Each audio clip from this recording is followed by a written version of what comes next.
रहीम अस्सलाम वालेकुम। I am your teacher सिदा मुस्तफ़ा। आज हम एक नए टॉपिक के साथ हैं जो है एस्थमा। आम ज़बान में जिसको उर्दू में हम दमा कहते हैं। What is asthma? What are its effects? What are its symptoms? What is its treatment? और व्हाट आर इट्स कॉजेस? ये मेन क्वेश्चंस हैं जिनका आज हम इस वीडियो में जवाब देखेंगे। तो वीडियो को आखिर तक आप देखिएगा ताकि आपको क्लियर हो जाए कि अस्थमा कौन सा रेस्पिरेटरी डिसऑर्डर है और इससे क्या बॉडी के अंदर चेंजिंग्स आती हैं, क्या कैसे इफेक्ट हो रहे हैं हमारे lungs. First of all we will define asthma. Asthma is a form of allergy in which there is inflammation of the bronchi and more mucus production and the narrowing of the airways. आपको सामने respiratory system नज़र आ रहा है human का, जिसमें nasal cavity है, after pharynx, larynx, trachea जिसको wind pipe कहा जाता है, वो आगे डिवाइड हो रहा है टू ब्रांचेस में जिनको बोलते हैं bronchi and these two branches enter into lung. और जब ये लंग्स में एंटर होती हैं फर्दर डिवाइड होती हैं into smaller branches called bronchioles. जो ब्रोंकाई हैं मेन पाइपलाइन जो लंग के अंदर एयर को लेकर जाती है वो इफ़ेक्ट हो जाती है, उसके अंदर स्वेलिंग हो जाती है और एयरवेज जो है वो नैरो हो जाते हैं। अब ये ऐसा क्यों होता है, इसकी वजह क्या है और क्या इफ़ेक्ट करती है ऐसी चीज़ कि वो जाके ब्रोंकाई को ख़राब कर देते हैं।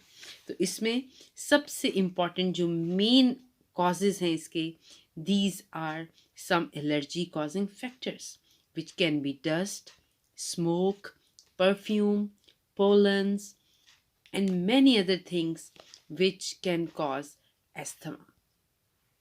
फर्दर अगर हम इसमें देखें,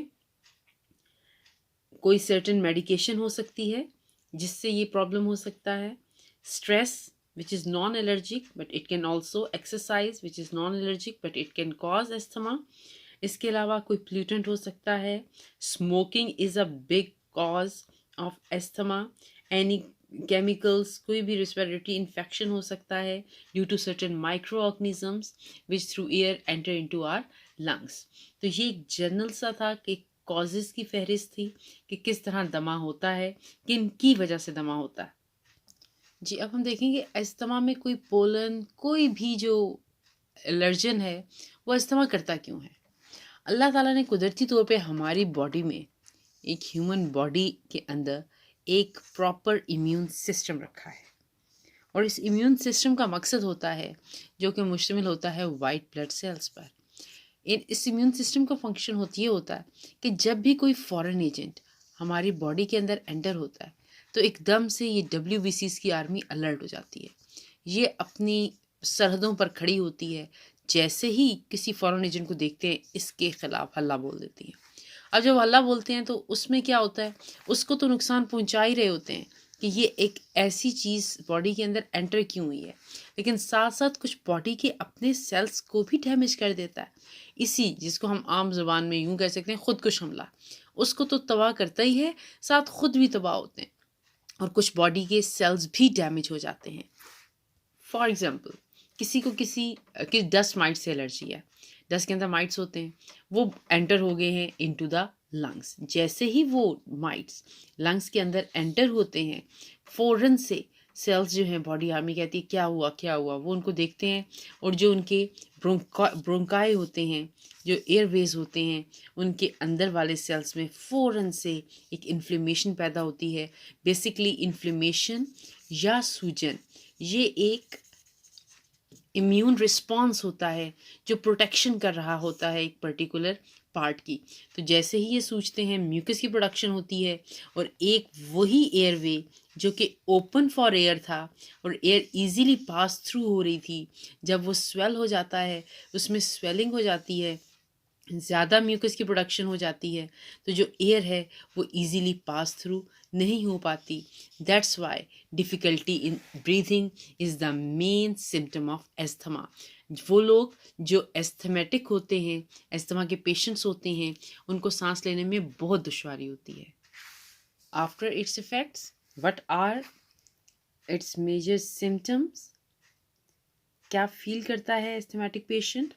चेस्ट टाइटनिंग, उसकी चेस्ट बहुत टाइट फील होती है, कफिंग स्पेशली एट नाइट और व्हेन लाफिंग बिकॉज म्यूकस की मूवमेंट हो रही होती है, difficulty in breathing, shortness of breath, sleep problem resulting from breathing issues. जाहिर बात है जब बंदा सांस नहीं ले सकता तो वो इजीली सो भी नहीं सकता है।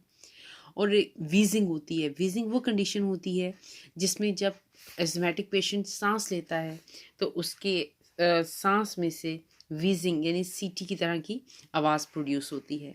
So these are the main difficulty problems in breathing to asthmatic patients.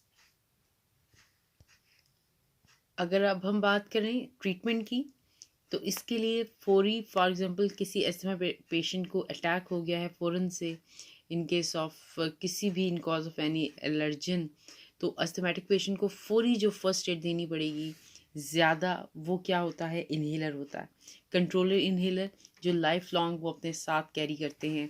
और उसके अंदर क्या होता है, उसके अंदर स्टेरॉइड्स होते हैं, ऐसी मेडिसिन होती है जिसका पर्पस होता है कि जैसे ही वो उसका पफ ले तो उसके अंदर से जब वो दवाई गुजरे ब्रोंक्यूल से वो इन्फ्लेमेशन को ख़त्म कर देती है, रिड्यूस कर देती है, सो द एयर पैसेज वे थोड़ा ब्रॉड हो जाता है and air can easily pass through that tunnel, और हमारे जो गैसेस एक्सचेंज है वो काफ़ी हद तक होना स्टार्ट हो जाता है। So this is the main. इसके अलावा बहुत सारी मेडिसिन भी दी जाती हैं जिनका मेन पर्पस यही होता है कि वो chemicals with ability which have ability to dilate the bronchi and bronchioles वो यूज़ किए जाएं in the treatment of asthma. So this was all about asthma. Asthma क्या होता है, क्यों होता है और इसको कैसे कंट्रोल किया जा सकता है। Hope you like the video. If you like it, please subscribe my channel and click the bell icon to watch more videos. Thank you.